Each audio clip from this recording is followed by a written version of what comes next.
Bonjour à toutes et à tous, bienvenue sur Val Info pour l'entretien. Mon invité aujourd'hui est Jean-Michel Maire. Bonjour. Bonjour. Merci beaucoup d'être avec nous. La plupart des téléspectateurs vous connaissent pour votre participation depuis 12 ans à l'émission Touche pas à mon poste, mais peu, je pense, connaissent votre passé professionnel, votre vie avant Touche pas à mon poste. Vous sortez donc un livre, Mémoire d'un loser heureux, qui raconte donc vos déboires, vos échecs, mais aussi, et bien sûr, vos joies. Comment, déjà, vous est venue l'idée d'écrire ce livre ? Ça m'est venu parce que j'ai eu 60 ans, enfin il y a pas très longtemps, enfin au moment où j'ai voulu commencer à écrire ce livre, donc il y a un peu plus d'un an, et je me suis rendu compte qu'en fait, dans la société actuelle, avec mes enfants, on se parle beaucoup au quotidien, on se raconte sur les réseaux sociaux, etc. Mais on est plus enclin à dire ce qu'on a mangé à midi que raconter ce qu'on avait fait quand on était jeune. Et je me suis dit, moi, il y a plein de choses que je sais pas, que je savais pas sur mon père quand il est mort il y a quelques années, sur son enfance, etc. Et je me suis dit, ben, on devrait tous, hein, en fait, à partir d'un certain âge, un peu se raconter et laisser une trace, au moins pour sa famille, etc., voilà, de sa vie passée. Je dis pas que c'est forcément passionnant. Enfin, moi, il m'est arrivé quand même pas mal de choses. Voilà. Mais donc, du coup, je me dis, c'est ça. Et comme ça me faisait rire de les écrire, je me suis dit, bah, je vais laisser une trace. Et en plus, ce qui me faisait marrer, c'est de raconter que mes échecs. Parce que voilà, se raconter pour se glorifier, je trouve pas ça, voilà, j'ai pas un ego démesuré, donc ça me faisait plutôt marrer d'écrire mes ratés.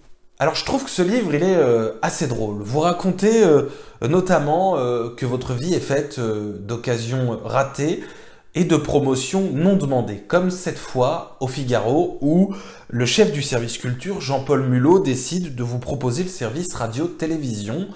Et là, vous expliquez dans le livre, vous dites normalement n'importe quel salarié devrait être content, mais vous, non, ça vous dit pas plus que Ah, ça. je la voulais pas, mais j'aurais dû m'en douter parce que parce que j'étais journaliste à l'Est républicain, après à François, au Figaro, et à chaque fois j'avais des chefs. Et c'est vrai que j'ai une sorte, pas d'allergie, mais je supporte pas bien les ordres, etc.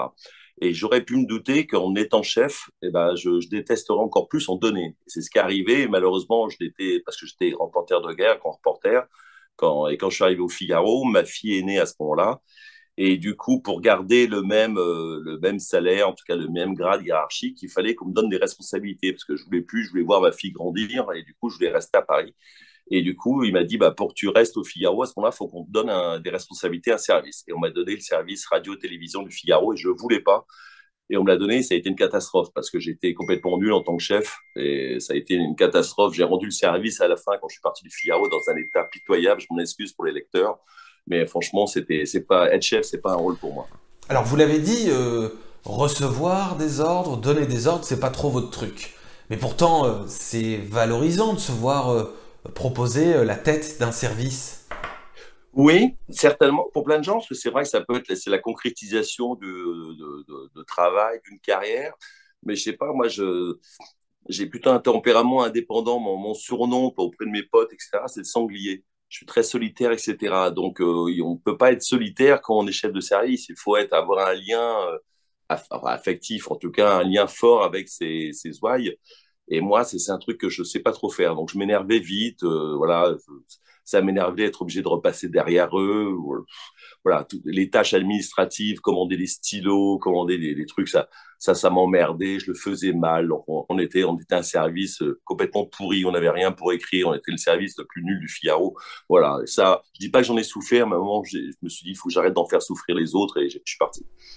On apprend aussi dans ce livre que vous avez flirté avec la mort. Il y a notamment ce trajet en avion en tant que pilote. Vous passez votre permis pilote et alors que vous tentez donc de le passer, ce permis avion, vous échappez de peu, on va dire, à un crash. Oui, on s'écraser non, mais enfin, on aurait pu faire du mal plutôt à des bidasses qui étaient des pauvres, qui étaient en manœuvre et qui avaient installé leur campement sur une piste désaffectée en Lorraine. Et bon, il m'est arrivé des mémoires déjà, des déboires pendant ce brevet de pilote. Et heureusement, mon instructeur, mon examinateur m'a demandé de me poser, comme ça fait partie du brevet de pilote, on coupe le moteur, donc il faut se poser en urgence. Et il m'a désigné une piste désaffectée, enfin, qui croyait désaffectée, où me poser. Du coup, moi, j'ai obéi et au moment où j'allais pratiquement me poser sur la piste, on s'est aperçu qu'il y avait plusieurs dizaines d'hommes qui étaient en train de bivouaquer sur la piste. Et donc, l'instructeur, au dernier moment, a remis les gaz. Moi, je me suis chargé d'opérer sur les commandes pour redresser l'avion. Mais ça aurait pu faire, oui, ça aurait pu être très dangereux, surtout pour les pauvres bidasses au sol. Ouais. Et d'ailleurs, vous vous excusez dans le livre auprès d'eux. Je le disais donc en introduction, la plupart du public vous connaît grâce à Touche pas à mon poste, mais vous avez eu une carrière avant. Vous avez notamment été reporter de guerre. Comment vous avez vécu ce moment de votre carrière? Parce que quand on rencontre des journalistes de guerre, beaucoup nous expliquent voilà, être choqués parce qu'ils ont vu, entendu. Vous en parlez peu de manière générale, vous en parlez quasiment jamais, vous en parlez un peu dans ce livre. Alors, est-ce que vous aussi, vous avez été choqué par ce que vous avez vu? Oui, j'en parle très peu parce que déjà, ça a duré que 6 7 ans à peu près. Moi, il y en a qui ont fait ça pendant 20 ans. Donc, évidemment, ils ont beaucoup plus de souvenirs et des souvenirs bien plus terribles que ceux que j'ai, moi, personnellement vécus. Et moi, c'était surtout pendant la guerre en Bosnie. Donc, les principaux épisodes de cette période de ma vie, c'était à Sarajevo, à Srebrenica, en tout cas dans les zones de guerre pendant la guerre des Bosniaques contre les Serbes, la guerre des Balkans. Voilà, donc c'est vrai que c'était dans des conditions dures parce qu'il faisait très très froid. C'était la fin de François, donc on n'avait pas d'argent. Donc moi j'y suis allé, personne ne voulait y aller parce que on n'avait pas d'argent, ça coûtait très cher de faire son travail de journaliste là-bas, parce que tout coûte cher en temps de guerre si on n'a pas d'argent. Alors, je me souviens très bien qu'envoyer un papier, on payait en Deutsche Mark à l'époque, je ne sais pas pourquoi, et c'était 25 Deutsche Mark la minute pour transmettre un papier. Donc, c'était horriblement cher. Et donc, du coup, j'avais pas d'argent. Donc, je dormais chez l'habitant. Il faisait moins 20 degrés parce que c'est une station de sport olympique, Sarajevo. Il n'y avait pas d'électricité et tout. Donc, les conditions étaient assez dures. Mais j'aime pas trop, je m'étale jamais, je m'étends jamais sur cette période parce que les gens me demandent toujours, mais est-ce que c'est dur? Vous avez dû voir des choses, etc. Mais je trouve qu'il y a une certaine impudeur à parler de ça parce que c'est surtout dur pour les habitants qui sont déjà là quand vous arrivez et qui sont toujours là quand vous repartez. Et vous n'êtes seulement de passage et vous faites votre métier, vous essayez de le faire au mieux, de raconter voilà ce que vous avez vu, ce qui se passe, la situation. Moi, j'allais surtout là où les soldats français étaient engagés. Mais je trouve que c'était tellement plus dur pour les habitants qu'il y a une certaine indécence de se plaindre ou d'en parler avec un peu effroi. Voilà, c'était surtout dur évidemment pour les habitants des différents endroits où je suis allé qui, eux, vivaient perpétuellement sous les tirs, sous les bombardements, etc. Moi, je faisais que des passages. Voilà, on a été plutôt déjà bien aidés par les militaires français parce qu'on était sous protection un peu des casques bleus. Donc, c'était quand même quelque chose qui était beaucoup plus facile que la situation des habitants. Donc, c'est pour ça que j'en parle très brièvement et seulement sous forme d'anecdotes, voilà, sur, pas forcément drôles, mais sur les choses épiques qui ont pu m'arriver là-bas. Donc ça, c'est pour les moments un peu dramatiques, mais il y a aussi des moments drôles dans ce livre, vos relations intimes. Il y a d'abord cette femme qui explose votre portail avec votre voiture et vous apprenez qu'en fait qu'elle n'avait pas le permis au moment où elle conduit votre voiture et où elle va s'encastrer dans ce portail. Puis il y a un moment un peu moins drôle où vous nous parlez de cette femme qui vous a menti et ensuite qui a pris votre argent. Comment vous faites pour toujours relativiser? Parce que dans ce livre, vous relativisez toujours. Bah, je relativise parce que j'ai un côté un peu fataliste et je me dis que si ça m'est arrivé, c'est que c'était écrit et qu'il n'y a pas mort d'homme non plus. Voilà, c'est plaie d'argent. Bon, c'est sûr, sur le moment, ça m'a fait mal aux fesses hein, parce qu'on se fait piquer tout son argent. Voilà, j'en avais pas non plus des tonnes et des tonnes, mais enfin, le peu que j'avais, il est parti. Et puis, je m'en voulais surtout, pas qu'on, j'en voulais pas à elle parce qu'à la limite, bon, voilà, elle a voulu m'arnaquer, elle m'a arnaqué, mais je m'en suis voulu surtout de ma naïveté et voilà, de pas m'être rendu compte plus tôt, malgré tous les avertissements de mes potes. J'en parle notamment parce que je me suis fâché à cette occasion avec mon meilleur pote qui, lui, m'avait averti. Comme je voulais pas le croire, je me suis fâché avec lui parce que j'avais pris son parti à elle. Bon, et après, on s'est pas rabiboché, mais c'est vrai il m'avait prévenu dès le premier jour, pratiquement. Et voilà, j'ai un côté très naïf comme ça parce que je fais confiance aux gens tout de suite. J'arrive pas à entamer une relation sans donner ma confiance intégralement. Et après, je peux être déçu, je peux être trahi, je peux être arnaqué, mais bon, c'est la vie. Voilà, il y a des gens qui se sont retrouvés sur la paille. Moi, je me suis pas retrouvé sur la paille. C'était une peine. Au final, c'était plus une peine de cœur qu'une plaie d'argent. Mais voilà, l'un dans l'autre, ça fait beaucoup, c'est vrai. Et puis il y a ce chapitre aussi, un casting miraculeux. Là aussi, la chance vous a souri. Vous racontez donc votre recrutement dans Touche pas à mon poste. Je pense que peu de gens le connaissent, ce recrutement, cette histoire autour de votre recrutement. Vous faites donc ce casting avec Cyril Hanouna. Vous le dites, vous n'avez pas été formidable. Vous sortez de là, et là, à nouveau, le hasard fait son travail. Une chance, oui, j'ai toujours dans mes malheurs, parce que j'ai toujours eu plein bourré d'optimisme, bourré de projets, mais malheureusement manque de persévérance, manque de travail, manque de talent pour certains travaux aussi. Mais j'ai toujours eu une chance incroyable. Donc j'ai eu de la chance quand je suis parti de François, j'ai été rappelé 15 jours après au Figaro, mieux payé, alors que franchement, au François, j'avais pas particulièrement brillé. Mais bon, j'ai été embauché au Figaro, et quand je suis parti du Figaro, j'ai été embauché par Cyril grâce au fait où j'ai fait un casting où c'est vrai qu'il y avait tellement de gens que j'avais pas été nul, mais j'avais pas été non plus exceptionnellement bon. Enfin, j'aurais pas dû forcément être pris. Et j'ai croisé à la fin de ce casting Yannick Bolloré, qui était le fils de Vincent Bolloré, et qui était patron à ce moment-là de la chaîne Direct 8, et que je connaissais parce que quand j'étais au Figaro, j'étais chef du service télé-radio, et je l'avais interviewé plusieurs fois pour ses ambitions au sein de la chaîne. Et du coup, on avait sympathisé, on est à peu près de la même génération, un peu plus jeune que moi, on avait sympathisé. Et du coup, à la fin du casting, je le croise et je discute avec lui. Et du coup, on se marre, etc. Et le casting se termine à ce moment-là. Et Cyril, en partant, nous croise, moi et Cyril, enfin moi, Yannick Bolloré et moi en train de discuter. Et du coup, Yannick Bolloré, très gentiment, dit à Cyril, ça me ferait plaisir que tu prennes Jean-Michel, c'est un bon gars, etc. Et Cyril Hanouna, voulant faire plaisir à Yannick Bolloré, parce qu'il s'entendait bien, etc., bah, du coup, il lui a fait confiance et il m'a pris. Alors, je pense que s'il ne nous avait pas croisés, il ne m'aurait pas pris, je pense. Je l'avoue honnêtement. Et il me l'a dit d'ailleurs après. Il m'a dit, t'as eu un bol incroyable que je croise Yannick. Et du coup, bah, j'ai été embauché grâce à ça. Alors, j'espère qu'il ne l'a pas regretté après, Cyril Hanouna, qui était content de m'avoir embauché. Mais sans ce coup du destin, j'aurais pas été embauché, je pense. Ouais. Alors, regret ou pas regret, en tout cas, ça fait 12 ans que vous faites partie de la bande de Touche pas à mon poste. Vous êtes moins présent dans l'émission, mais vous êtes assez présent dans l'émission Le 6 à 7 qui est juste avant Touche pas à mon poste. Qui est Euh, dans TPMP People le samedi avec Mathieu Delarmeau. et oui, oui, et aussi effectivement dans TPMP People avec Mathieu Delormeau notamment. Alors, cette émission Touche pas à mon poste, elle a évolué.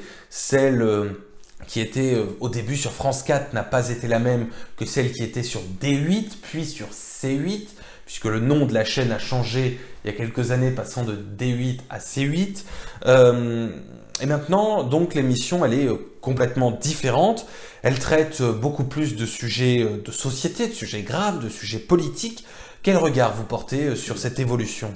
Oui, des évolutions d'audience, mais ça marche du feu du lieu. C'est exceptionnel qu'une émission quotidienne, en direct, qui date depuis 12 ans, même si les 2 premières années, elle n'était pas en direct, c'était hebdomadaire, mais une émission comme ça qui dure depuis plus de 11 ans en direct, face autant de scores, qui soit leader en talk show tous les jours, c'est un truc exceptionnel. Et après, je crois souvent des gens qui regrettent un peu le TPMP il y a 5 ans, 6 ans, c'est vrai que c'était plus dans la rigolade. Mais c'est normal, déjà qu'une émission évolue, parce que comme la télévision n'évolue pas trop, c'est le problème. On ne peut pas parler pendant 12 ans de L'amour est dans le pré, de koh de The Voice, tout ça. Les émissions ne changent pas. Comme nous, on parlait de l'actualité télé, on aurait fini par radoter de façon ouf. Donc c'est vrai que ça s'est dirigé un peu plus vers les débats sociétaux, politiques, etc. Mais voilà, mais c'est resté une émission de débat où on peut tout dire. Il y a suffisamment d'idées différentes sur le plateau pour que l'émission soit une émission de débat qui fasse l'actualité. Et surtout, ce qu'a réussi Cyril, bah déjà, c'est d'avoir réussi à trouver des chroniqueurs qui représentent un peu toute la population française, parce il y a des vieux, il y a des jeunes, il y a de tout, des gens qui ont fait des études, pas d'études, il y a toutes les sensibilités. Et puis maintenant, c'est une tellement bonne audience que quand il se passe quelque chose en France, les invités, ils sont chez Cyril. Avant, je me souviens très bien qu'il y a une quinzaine d'années, quand on voulait savoir, on regardait TF1, c'était au JT de TF1 qu'on avait l'actu. Maintenant, quand il se passe quelque chose, c'est en allumant TPMP qu'on a les derniers dessous de l'affaire. Parce que c'est là que sont les gens qui veulent parler, qui veulent s'exprimer sur l'actu. Donc ça, c'est génial. C'est une formidable réussite pour ça. Alors, une dernière question. En lisant ce livre, j'ai aussi l'impression que vous souhaitiez témoigner grâce à l'écrit, évidemment, qui laisse plus de traces que la télévision. Vous témoignez avec humour parfois, avec gravité aussi. On le sait, la radio, la télé, je le disais, c'est très éphémère, mais les écrits, eux, restent. Vous avez voulu laisser une trace? Moi, moi j'aime bien écrire. C'est mon métier de base. Donc, de toute façon, c'était un plaisir, quoi qu'il arrive, déjà de l'écrire. Donc voilà, je me dis, j'avais un peu de temps. Je venais d'avoir 60 ans. Lui, tiens, pourquoi je raconterais pas des anecdotes? Et puis d'anecdote en anecdote, c'est devenu un peu un bouquin comme ça. Et puis, ça me faisait surtout marrer de raconter aux gens, aux plus jeunes, à ma fille, parce que ma fille a 22 ans, et mon fils, il en a 29. Et quand je raconte certaines choses à mon fils, que ça soit genre que j'avais fait mon service militaire, genre que j'avais reçu une lettre, j'étais convoqué sous les drapeaux pour faire mon service, comme ça, il me dit, moi, papa, c'est pas possible, c'était la guerre 14, on était convoqué sous les drapeaux pour se battre. Je dis, bah si, si, mon fils, c'est comme ça. Quand je dis à ma fille que je tapais la machine quand j'étais jeune journaliste, elle me croit pas. Elle me dit, mais papa, la machine à écrire, c'était sous Gutenberg, les ordinateurs, ça a toujours existé. Je dis, non, ma fille, il n'y avait pas d'ordinateur quand j'étais jeune journaliste. Voilà, quand on se trimballe en voiture, que je dis à mon fils que voilà, il n'y avait pas de GPS, qu'on sortait de la voiture, on posait sur le capot de la voiture une carte routière, voilà, pour voir où est-ce qu'il fallait aller, les routes, etc. Elle a du mal à croire. Pour elle, ils sont nés avec les GPS, avec Internet, avec les ordinateurs et tout. Et donc, du coup, la société a tellement évolué, tellement changé, que ça a changé aussi les comportements, de trouver l'amour, nos façons de trouver du travail, nos façons de tout. Maintenant, on pourrait plus se passer, on a du mal à comprendre comment on faisait sans Internet, sans téléphone mobile, etc. Et donc voilà, ça me faisait marrer de lier à la fois mon histoire et puis l'évolution de la société en 40 ans. Et puis je me suis dit, bon, si ça peut faire rire ou sourire certaines personnes en lisant ce livre, bon, j'aurais pas perdu mon temps. Donc voilà, j'ai eu tellement de ratés, si je peux réussir au moins mon livre, ça sera déjà pas mal. Voilà. En tout cas, moi, je le trouve très réussi. Il est à la fois drôle, parfois émouvant sur certains aspects. Merci beaucoup, Jean-Michel Maire, d'avoir été avec nous. C'est gentil. Je précise qu'il est que sur Amazon, parce qu'il est pas en librairie. On va mettre évidemment le lien pour commander votre livre dans la description de cette interview. Que peut-on vous souhaiter maintenant pour le futur, pour les années à venir? Oh, bah pour moi, rien du tout. Parce que moi, ça y est, je suis au bout d'un couloir, j'ai une lumière blanche au fond, j'ai 61 ans. Moi, ça va, j'ai réussi ou raté ma vie, mais elle est faite en tout cas. Donc voilà. Donc ça, c'est pas un problème. Je souhaite surtout aux plus jeunes de ma famille ou les autres, bah voilà, de réussir leur vie aussi bien que moi j'ai raté la mienne, mais d'être aussi heureux en tout cas, quoi qu'ils fassent dans la vie, qu'ils soient heureux. Moi, je le suis, grâce à mes enfants en partie. Et puis parce que voilà, je suis optimiste, mais voilà, qu'ils soient heureux et voilà, et qu'ils vivent leurs rêves et qu'ils aient plein de projets, c'est le plus important. Je rappelle donc que votre livre Mémoire d'un loser heureux est en vente sur Amazon. Merci encore Jean-Michel Maire d'avoir été avec nous. Bah, merci à vous surtout. Merci de m'avoir invité, c'est très sympa. C'est la fin de cette émission. Merci Jean-Michel Maire encore d'avoir été avec nous. Merci à vous de nous avoir suivis. Vous pouvez nous suivre sur les réseaux sociaux qui s'affichent actuellement. On se retrouve très vite sur Valinfo. Prenez soin de vous et à bientôt.